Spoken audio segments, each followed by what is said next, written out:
Welcome everybody to our big debate, which is a new format we're trying out for the first time.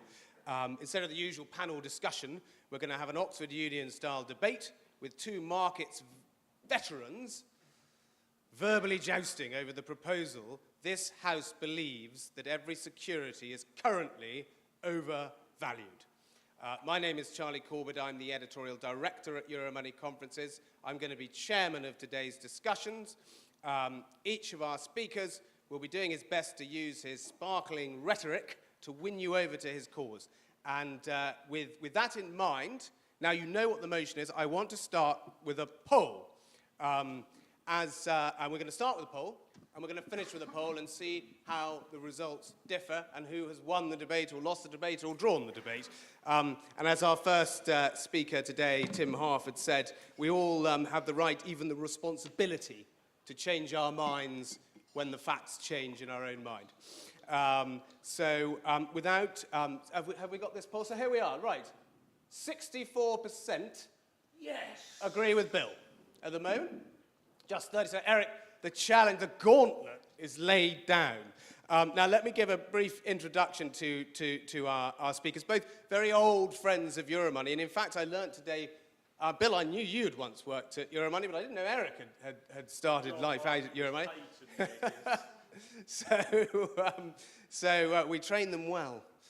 So proposing the motion that every security is currently overvalued, we have Bill. Bill is head of capital markets and alternative assets at Mint Partners, the agency broking division of BGC. He's been in and around the markets for over 30 years, as I said, starting at Euromoney, and uses his long experience to help guide clients through the QE distorted, illiquid regulatory maze that today's markets have become. An evangelist for alternative assets, Bill is deeply skeptical of the vagaries of yield tourism.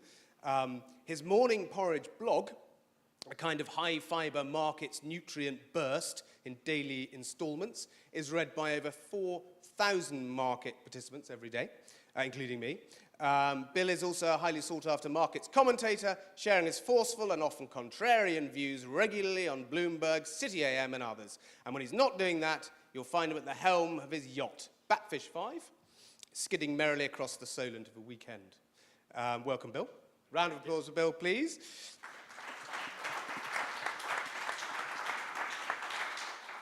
Opposing today's motion that every security is currently overvalued, we have Eric Lonergan, another financial markets veteran who is unafraid to speak truths to those who don't want to listen. Eric is a macro hedge fund manager for M&G, an economist, and an author. His most recent book, Money, The Art of Living, is published by Routledge, or was published by Routledge in 2014. Eric acts as a valued sounding board for governments and policymakers, as well as being a regular contributor to the FT and The Economist. He is deeply wary of current central bank policy, and to summarize a few quotes from his book, a deposit in a bank is an unbacked loan to a highly leveraged financial institution. Quantitative easing is the cancellation of government debt, and the secret to ending a recession is to stop funneling money through banks and simply give it to people to spend instead, especially poor people. He's also been quoted as saying the same social and emotional forces that affect quant traders in the world's financial markets can be seen in the mania of Pokemon card trading in the school playground. So basically, none of us have ever grown up. A big round of applause, please, for Eric, who's going to oppose the motion today. Now, without further ado, I'm going to ask Bill, we've had our first vote, I'm going to ask Bill to propose our motion. Okay, thank you all very much for turning up, ladies and gentlemen. Can everyone hear me, or do I need to use the microphone? Right, we'll do without the microphone. Sir, you need to use the microphone because this is being recorded. Thank you very much. Okay. In that case, we'll use the microphone. So let's start off by asking the question, what do we actually mean by securities being overvalued? Well, I could actually stand here and I could just give you a litany of all the things that are scaring us about markets at the moment. And I would paint it in such a way that we'll all be terrified that we're about to suffer a massive correction that is going to cause asset prices to plummet. I could waffle on about the likelihoods and the imminence of Angela Merkel's fall from grace, how that's going to trigger uncertainty and doubts. It will further destabilize Italy. It will raise once more the threat of Greek default. It will expose the weakness of European immigration policy and lead on to all the various things that mean that Europe can't possibly work with the euro the way it doesn't just now. Or I could squawk on about Trump and how he's picking on his friends and his enemies and how we're dicing with imminent trade war that will destroy the prospects for global growth. And we'll see the kind of panic that we had this morning for, all of 20 minutes when the Shanghai Stock Exchange wobbled. I could end up talking about the effect on inflation of a trade war. For instance, I read this morning that washing machines are 17% more expensive this year in America as a result of the sanctions he's already applied. Or I could go on about things like, what else have I got on my list? Bond spreads, how unsustainable the bond market is. I could talk about the threat of faster than expected rate hikes. I could talk about inflation spikes. All these things. I could stand here and scare everybody in this room about implausible and unsustainable equity valuations. All these things that drove the market so much higher last year. I can talk about the risks of confidence collapsing from so many different perspectives. I can waffle on about things like an OPEC split, where we have Iran on one side wanting to cut oil production to push up prices, and the peculiar alliance of Saudi and Russia wanting to push up production so they can increase the amount of money they're taking in. So many different things I could talk about just now. So many different things I could pontificate about. I could tell you these are irrefutable proofs that every single asset is overvalued because my expectations that I've just laid out to you show that they're overvalued because my expectation is that they're going to collapse. That would be an absolute nonsense. Relax. That is just the kind of noise that we see every day in the markets. If I was simply to run through every single thing that frightens me about markets, I would be handing this debate on a plate to my good friend Eric there. I would be giving him a simple list of my fears and expectations and doubts, which Eric, being as experienced in these markets as he would simply knock on the head and bat back to me straight away. What I need to do is something very different. Eric, of course, may decide to do exactly the same thing. He could carefully, patiently, and with the depth of diligence and intelligence that he always brings to these discussions, is he could explain to us all why the global economy is poised on a wonderful, opportunistic future. Now, it is a fact, as many people have said in this meeting already today, that the US looks to be a very strong economy at present. Policy in the US has broadly worked. The banks are fixed, the labor market's strong, tax and fiscal boosts have showered cash onto the market, consumption and sentiment is strong, corporate balance sheets look okay, although we'll come back to that, and all the economic metrics of a strong economy seem to work when you're looking at the US.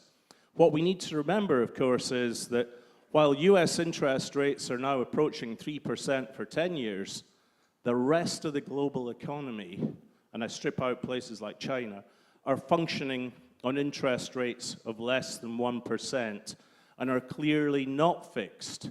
They are clearly still in the non-normalized world. And that's something I want to come back to, because the key issue that I want to talk about today is the last 10 years of post-financial gloom. No doubt Eric will be able to stand there and tell you that the normalization process means that the economic outlook, as all these other economies catch up for the US, is going to be extremely positive.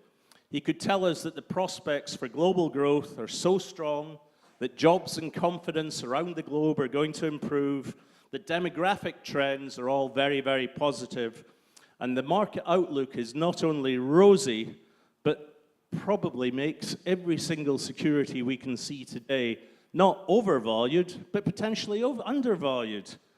When Eric talks about markets, you should all be listening. And I sincerely hope that this time he's actually right.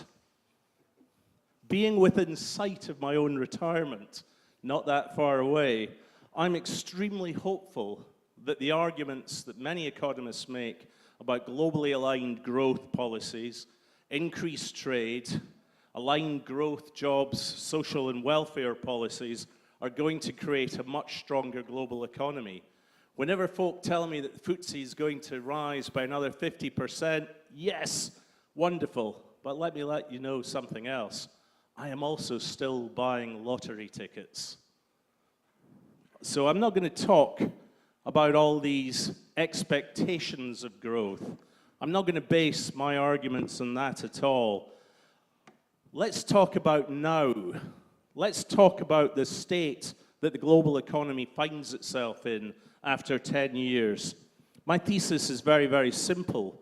The flaws and distortions that we've seen as a result of the last 10 years of central bank monetary experimentation and regulatory intervention by the authorities have left markets more vulnerable, distorted, and overpriced than any time in history. And when it comes to history, you're actually looking at it. My first market crisis was the great perp crash back in the 1980s, and it's taught me a whole series of lessons since then. Markets are incredibly complex things. Prices represent a constantly changing series of perspectives and expectations which represent the views of every single market participant. The price of any financial asset is what the market will pay for it at that particular time, but it's how we actually determine whether that price is right or wrong is going to be the core of my argument. Securities become overvalued because the current perspectives and the future expectations that people have become clouded and distorted because of what's going on around them. Most folk don't even realize that it's happening when they're invested in something.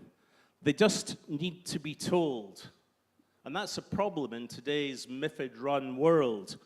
If you're a smart analyst and you can perceive what is going wrong, you can't tell people anymore unless they're paying you for it. And that's one of the reasons why my daily market porridge, and this is the pre-advertising slot, the daily market porridge, the morning porridge I publish, is free to any investor that requests it, and it's also, of course, carried in some of the Euromoney publications. The bottom line is that market knowledge is always an imperfect commodity. Most market practitioners simply don't know or have the capabilities to understand and perceive the whole stories. And then that leads some of them to think that they're smarter than the rest.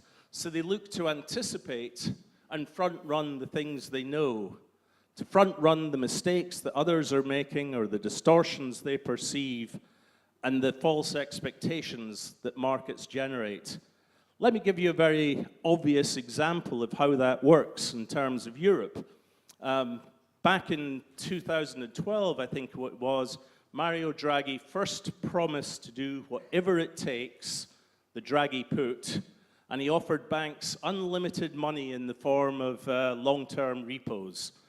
It was an immediate signal to pile into European sovereign bonds.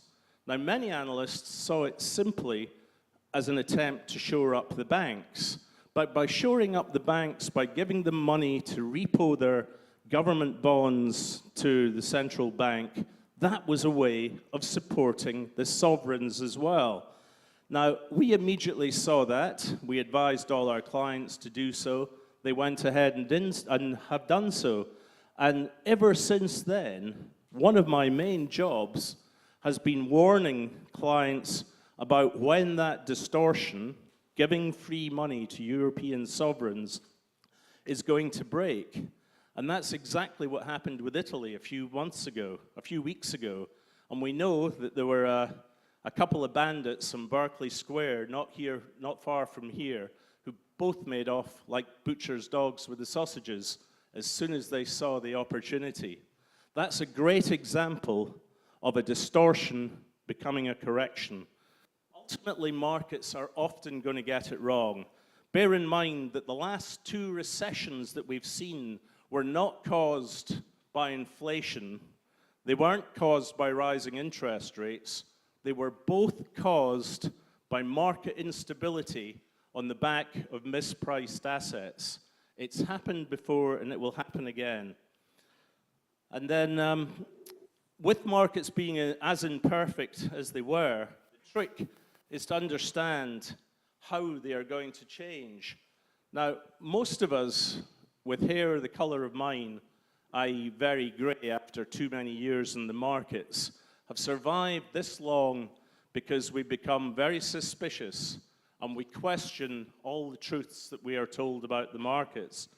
And over the 30 years I've been working in them, I've learned some pretty key lessons. And the absolutely most important one that I want to share with you all today is the key one, which is markets have no memory. Now, interestingly, the first time I ever heard that phrase was 25 years ago here at the Euromoney Global Borrowers Conference. I think it was the very first one, and it was the treasurer of GECC, Jeffrey Werner, stood up and he said that exact line, markets have no memory. And the reason he said it was because the whole market 3 months earlier had slammed a bond deal that he did at a very tight spread saying, we will never ever buy GECC again. 2 months later, they were all buying GECC bonds yet again.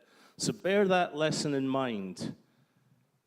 Can I ask if anyone in this room bought the Argentina 100-year century bond? No, no one's prepared to admit it. There's another good example of the markets have no memory. It doesn't really surprise me that the market has no memory. I was kind of terrified, but hardly surprised when I read recently that 40% of fund managers in London have less than 8 years experience in their job. That means they missed the last crash. Pretty sure they're going to catch the next one, though. There is a process of juniorization has been going on in markets. We've seen the gray hairs like myself being replaced increasingly by graduates, and every morning they're given a script to read. Original thinking, that's very dangerous. Certainly very dangerous for the compliance officer who is now tasked with making sure the bank is doing business.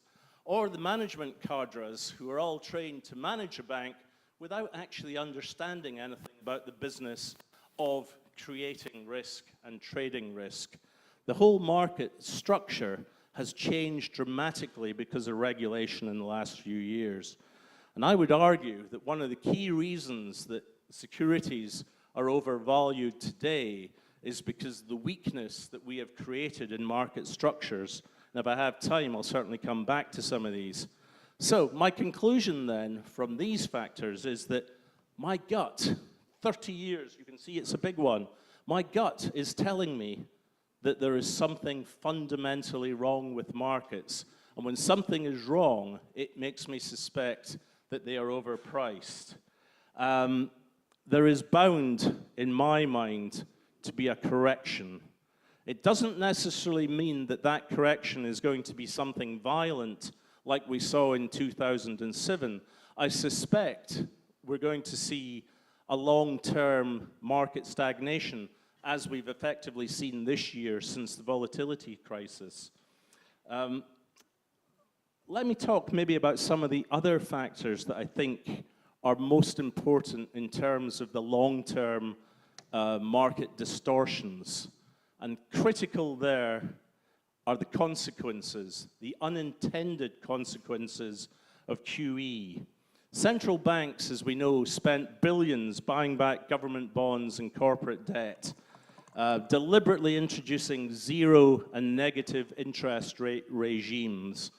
It was experimental monetary policy. I remember at the time there was a lot of fear about inflation, and the intention was to create low interest rates which would boost job creation and aid economic recovery. These things have sort of happened, but they've also created a number of other effects, and one of the most insidious, of course, has been yield tourism. It has forced people to go down from buying government bonds to buying investment-grade bonds, and then moving into high-yield bonds, because you cannot exist on bund yields. You had to buy something else. Oh, am I wrapping up already? I thought I would time myself. Anyway, we then also, so we have the dangers of yield tourism, people buying things they don't understand. Then we have corporates that have taken on enormous amounts of bonds, raised loads of money. What have they done with that cash? Well, here was the eureka moment. They have bought back their own shares. That share buyback, over 3 trillion, hasn't boosted the value of stock markets. Has it added anything to the productive capacity of the economy? Absolutely nothing. Has it added a lot to the bonuses of the senior executives? Of course it has. That's why we're now in trouble, because at the same time, we've had financial regulations have changed, making capitalization for banks more difficult, therefore they cannot support trading.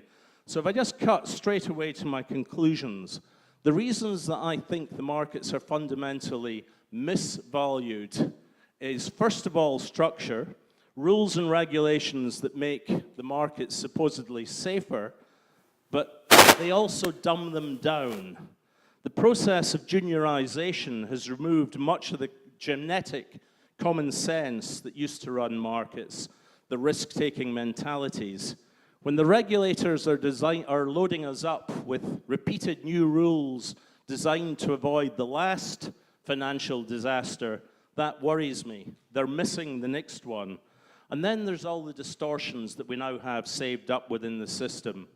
So when rates start to really rise, when we see a zombie corporate debt crisis as companies can no longer afford to repay their debt, when the stock buyback spigot that's been fueling the stock market dries up, and when we see an increase in inflation, higher rates, and normalized corporate bond defaults, that's when everybody in this room is going to really see just how overvalued the market is just now.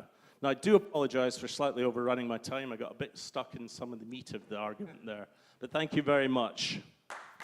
Thank you, Bill.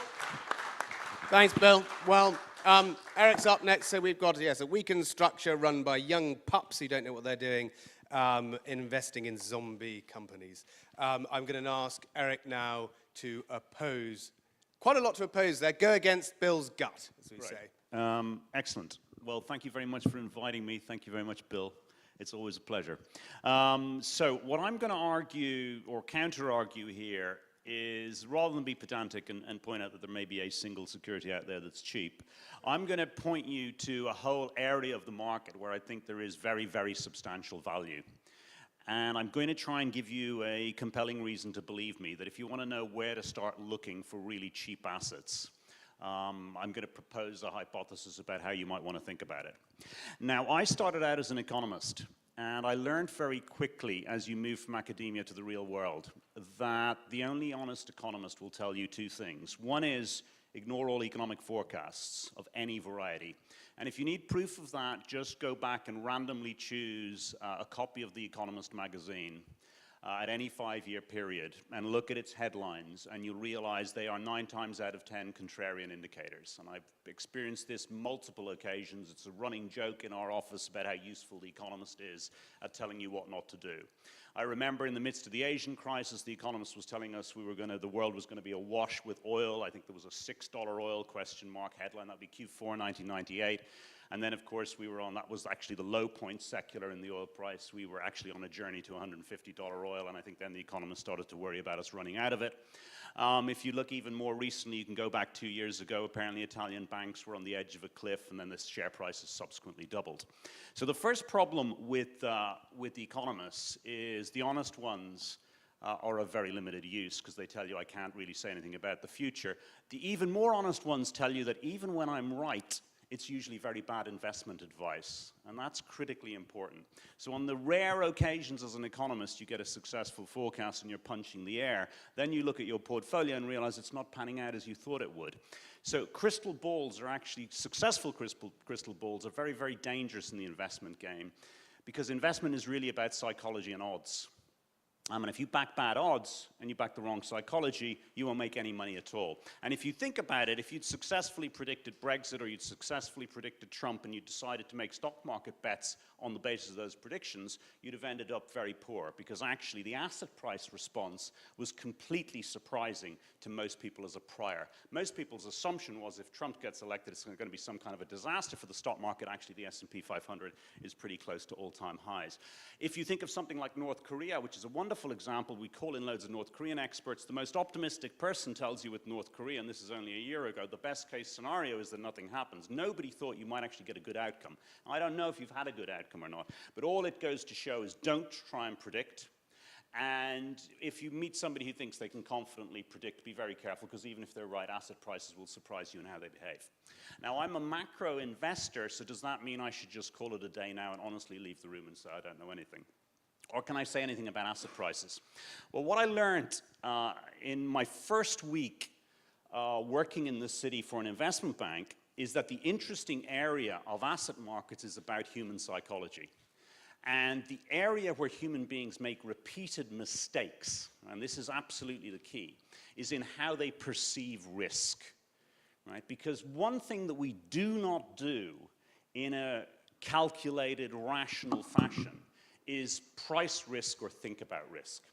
So how do we think about risk? Well, Bill asked that wonderful question about had anybody subscribed to the Argentinian bond. That's revealing. The way we think of risk is, first of all, is how are we going to appear to other people, right? So you can summarize psychology as not wanting to look stupid. That's one thing that's very important. The other thing is we remember things that went badly wrong for us. Now, to put this in, so in other words, we price our experience. So when you say to a room full of people, what's the risk, what's the safest asset and what's the riskiest asset? Most people in the United Kingdom, when you ask them what the safest asset is, their instinct, their brain will tell you it's housing. Why? They haven't done an analysis of rental yields and demography and economic growth. They're telling you about their experience. It's because it's been the best asset to own. Funnily enough, if you go to Tokyo, you don't get that answer, right? Because in Tokyo, all they know is people with negative equity who've invested in housing. So you've probably got people who will tell you JGBs are the safest asset to invest in because it's been 30 years of fabulous returns, right? So human beings' perceptions about risk is what did I experience, which is a psychological phenomenon, right? We're exactly the same actually as human beings in our lives. The things that we fear the most largely reflect what we've experienced directly or indirectly through our family. So my first week working for an investment bank, I met the most experienced person operating in the city I'd ever met in my life, who was the chairman of the bank, who came down. Every new employee, he'd come down to visit them. So he came down, I'm sitting in front of my Bloomberg, and I said to him, he's actually now one of the most renowned corporate financiers in the UK and a fantastic individual. And I said to him, what do you think of the gilt market? Now, I'm trying to remember where gilt yields were. This would be about 1996. Some of you may recall, but I'm reckoning you're looking at something like a 7% yield. And he said to me, Eric, I'm going to tell you something. You know, I've been in this market for a very long time. He started in the market in the late 1960s. He said, I would never touch a government bond. Never touch a government bond. Bear in mind, we now know there's a gilt yield at 7%. I think post-Brexit, they got down to 0.6, right? So you were on a verge of an astonishing 30-year bull market. And the reason he cited for me was nothing about a macroeconomic analysis of inflation or any fundamental theories. He said, I ran a gilt portfolio in the 1970s, and I lost 90% of the real value of my clients' wealth. I will never lend to the government again. Now, that's fascinating to me. He was the most experienced person I'd met in the market at that point in time. And when he thought about risk, he cited what had happened to him. He cited his experience. Okay, so what you've got to ask yourself today is, what are you most afraid of? And I'm going to give you a theory that says what we collectively are most afraid of. Not only that, I'm going to give you a theory that says technology is being used to amplify that fear in the guise of pseudoscience. And that is creating a huge opportunity. The biggest bubble out there, I'm willing to posit nobody here would cite as a bubble. Maybe a small minority will. Now that's interesting to me, because real bubbles are where you don't think they are. And what I'm going to posit is that the biggest bubble out there is in volatility. And what I mean by that, it's actually volatility as a mental virus. Okay? It's hijacked the investment community in a profoundly pernicious way, which is amplifying deeply ingrained human instincts. Right? And the deeply ingrained human instinct is actually a fear of an asset price moving a lot. Okay? Our views of asset prices are very, very perverse, our emotional response to them. Warren Buffett always gives the example of, let's say Lonergan's going out to buy a new suit. Bill and I are going shopping. I say, I fancy this suit. And then the guy who's selling the suit says to me, you know what, I'll give it to you 30% cheaper. That increases my probability of purchasing that suit. Why do we not think of that? We do not behave in the same way with asset prices. When an asset price falls, we get afraid.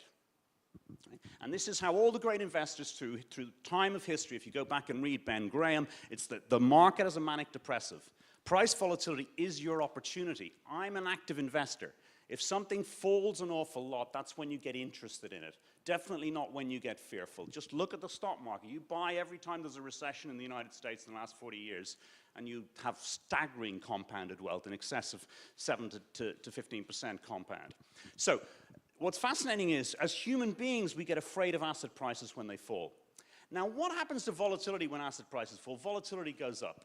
What have we trained every single financial student on the planet to believe? We've taught them that volatility is risk. Now, some of you may remember what volatility actually is. So the standard deviation is, again, to quote Warren Buffett, you should always be very, very fearful when anyone gives you any investment advice that involves Greek letters. No truer words were spoken.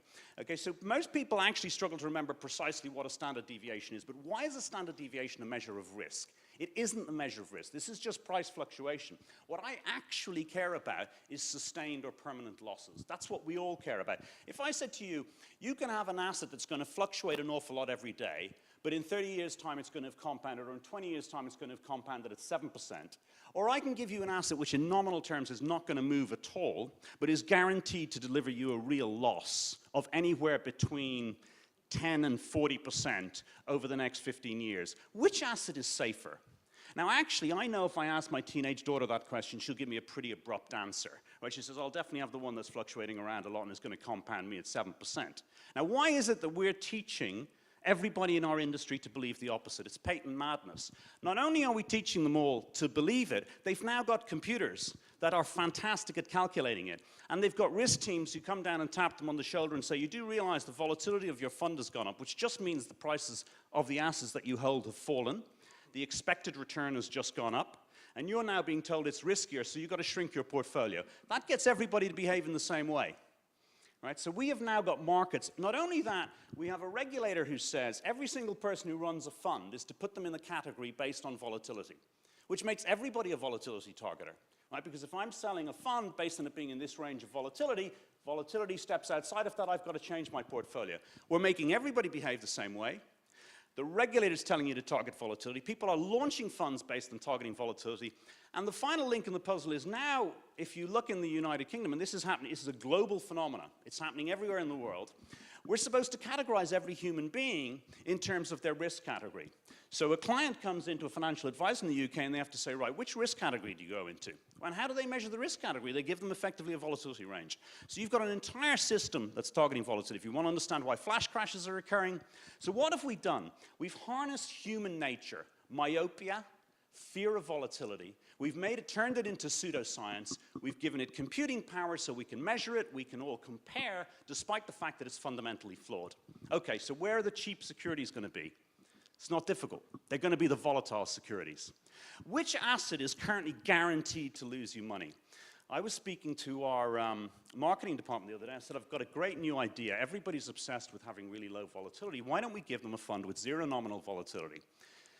And we're just going to guarantee that they lose money. Okay? We're just going to guarantee they lose money real every year. What do you reckon? Don't you think that would fly? And they're like, you must be mad. I said, you do realize that's where most people have their capital, right? That is the definition of European cash, okay? That is the definition of UK cash. If you hold your money in the bank today, you've got zero nominal volatility, yeah? You can be reassured it'll be worth the same in nominal terms tomorrow, and you are virtually guaranteed to lose money real. So I can tell you where the overvalued assets are. The massively overvalued assets are the ones that are with zero nominal volatility. So if you want to know where the interesting ones are, go to the volatile assets, and there are lots of volatile assets. European equities. Are European equities cheap or expensive?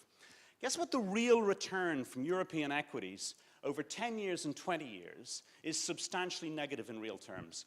If you look at a Shiller P, people talk about the S&P 500. Now, the S&P 500 is the least cheap of global equity markets, although it's still priced to deliver a 50% excess return over bonds based on its earnings yield. But if you look at things like peripheral Europe, if you look at things like Italian equities and Spanish equities, people never do Shiller PEs. Those Shiller PEs are suggesting that those markets should double in value. If I look at Japanese equities, which are exposed to the economic cycle, they're priced on P multiples of 6s and 7s. You know, those are real yields of 13. Bond investors should take a lot of comfort when they talk to people in the equity market. First of all, people say the equity market is at this price level. What's the yield? I don't care what price level it is. I mean, it's a bit like saying, you know, GDP goes up. The fact that it goes up every year, the fact that the S&P is at an all-time high really gives you very little information. What's interesting is the yield. And if I look at the real yields in the stock markets, I can find substantial areas of the stock market that are very considerably undervalued. And the reason for that, and that's the most important thing, is a very, very striking psychological phenomenon. We experienced one of the most severe and frightening recessions of the post-war era. So the amount of money you're getting paid to take on recession risk, so economically, cyclically sensitive equities, right? The risk premium they're paying you is insurance against recession, despite the fact that recession probability is extremely low, which is maybe something we can pick up in the Q&A. But the most important thing is the volatility virus. So that's my conclusion. I'm not quite going to the extreme of saying that everything is cheap, but I'm going to say an awful lot out there is cheap. And ask yourself a psychological question, which is, what are you afraid of? And ask yourself an analytical question, which is, do you really believe that volatility is risk? Wonderful. Thank you very much. Thank you very, very much, Eric. That was fascinating. Absolutely fascinating. Thank you both. So now I'm going to put this to the floor. Could people please ask either one of our esteemed speakers any questions that they would like them to answer in relation to every asset currently being overvalued? And there are microphones and that kind of thing. And after we've done questions, we'll go to another vote. Obviously, has anyone's mind changed by our speakers? If I could just make one point, it's this whole thing that Eric, I thought that absolutely spot on, as always.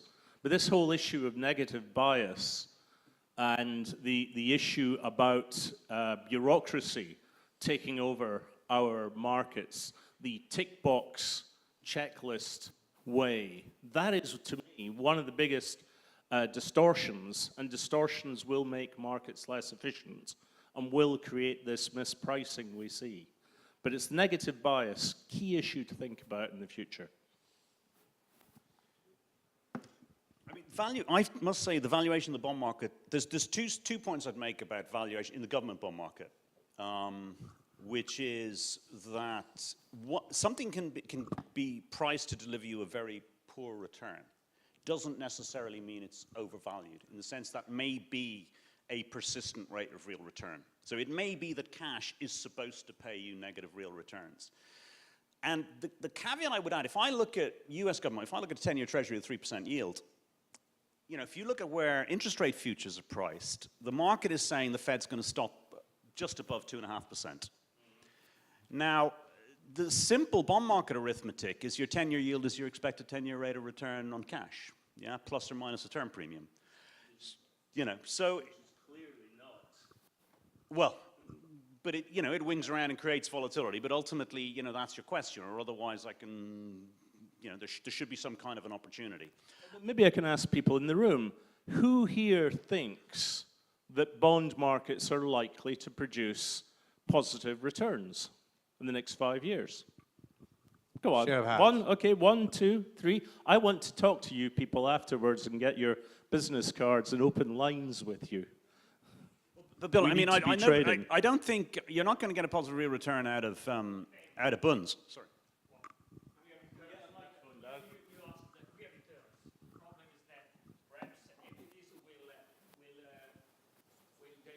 Perhaps equity will deliver more returns than bonds. You ask for real return on bonds.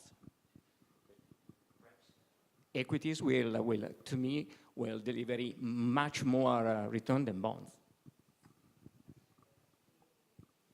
I mean, to me, it's simply about which bond market. I mean, I think European bond markets are deeply unattractive. Your best case scenario is you lose a small amount of money real. I mean, government bond markets. But I think the same was true of gilts. I mean, gilt yield of 1.6% when you got 2% inflation.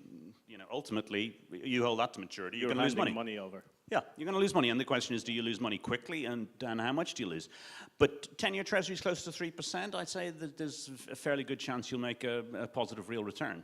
And see, I'm willing to take a gamble that the 10-year rate is going to be an awful lot higher than the outlooks and the analysts are suggesting. Because when that shift comes, it will come much quicker than anyone expects because of all the reasons we've talked about and because we don't understand the unintended implications of QE and how quickly they could reverse. All we need is for the dollar to look less attractive and people and other rates to normalize, and the money that's currently keeping US bond yields low to go somewhere else. At which point we see woohoo in the US rate. I mean, I don't disagree with that, Bill. You may well be right. Again, I would just caution premising one's investment view in a US rate forecast, but you could be right. I mean, I'm not trying to suggest any government bond markets are attractive. As I said, I think the assets that are attractive are the ones that people have been mentally scarred in. And the ones that they've been mentally scarred in, if you go around the world talking to investors, they don't like equities, they're too volatile. They prefer US equities in that context. The ones they hate the most are Europe, and the ones they hate the most within Europe are peripheral Europe. And lo and behold, that's where you see a huge amount of value. I might ask either of you, is every asset now correlated? I've thought about this a number of times. I suspect that when a Philippine peso stock flutters its wings, it creates a hurricane in the gilt market. That may or may not be the case, but I think yield tourism demonstrates that there is a lot of correlation between financial assets.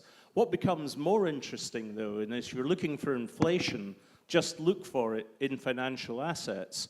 And this is why the alternative asset sector has become so important. Get away from the distortions that are caused by yield tourism and look at real assets like infrastructure or energy, transportation networks, where they are still producing real returns. But even they are beginning to become distorted by the number of people who are saying, okay, I'm nervous on financials because of distortion, I'll start to buy into infrastructure funds. So yes, everything is correlated to some degree. Eric? Well, again, I find the question fascinating because it relates to the volatility virus, which is what frequency do you use? So you're looking at daily correlations or weekly correlations or annual correlations or 3-yearly or 5-yearly correlations. You get completely different answers. And why do we care about daily correlations and daily volatility? And this is what's fascinating, is most people who calculate correlations because they've learned basic statistics which says I want a large sample, and they've completely forgotten common sense. Common sense is nobody has a one-day time horizon. So why do we use daily data? We use daily data because we want to have a large sample with high frequency. I mean, nothing is particularly well I mean, there have been some correlations. If you took developed market bonds, have been broadly correlated over 30 years. But you've got huge divergence within equity markets, huge divergences within emerging markets, huge divergences in currencies. So no, I think actually if you extend your time horizon, fear of correlation is absolutely an opportunity for a level-headed investor. Think of the correlation around the Italian elections. Absolute nonsense. 2-year treasuries rallying. I mean, changing your view on the outlook for U.S. interest rates based on an Italian election where, we know enough about Italian political history to give very limited probability to anything material coming out of legislatively, economically, who knows.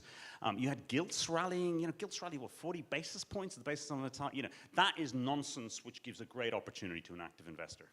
But do you envisage a kind of event, a proper correction happening? You know, somebody shouts fire, everyone runs for the door, and that affects everybody. That happens all the time. The point is that if you had an investment strategy that was based around your ability to preempt an event, position yourself ahead of an event, and exploit an event, you know, you wouldn't be at the conference. You wouldn't be alive.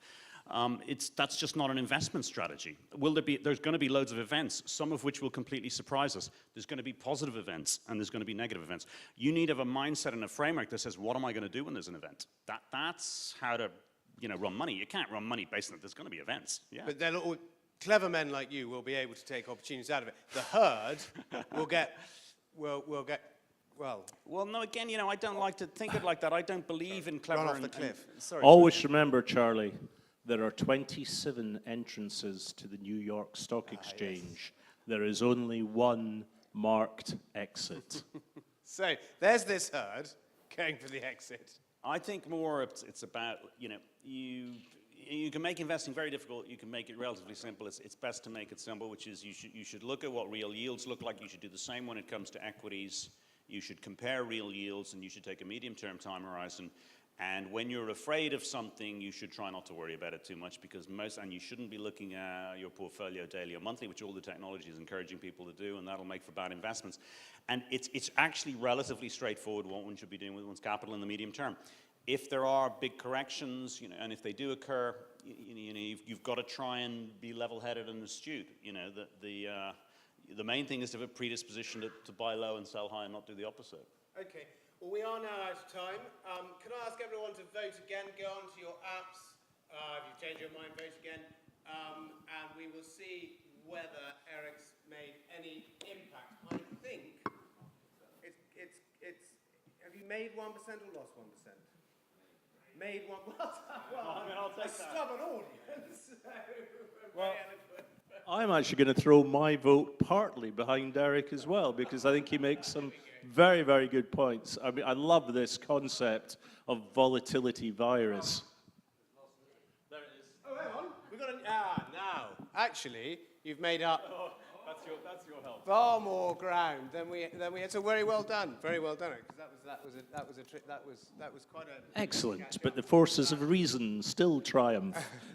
It seems to me with assets, you know, maybe we're all looking in the wrong place, and if you use your head like any good older asset manager would do, you can make money in any market. My goodness, let's just keep going.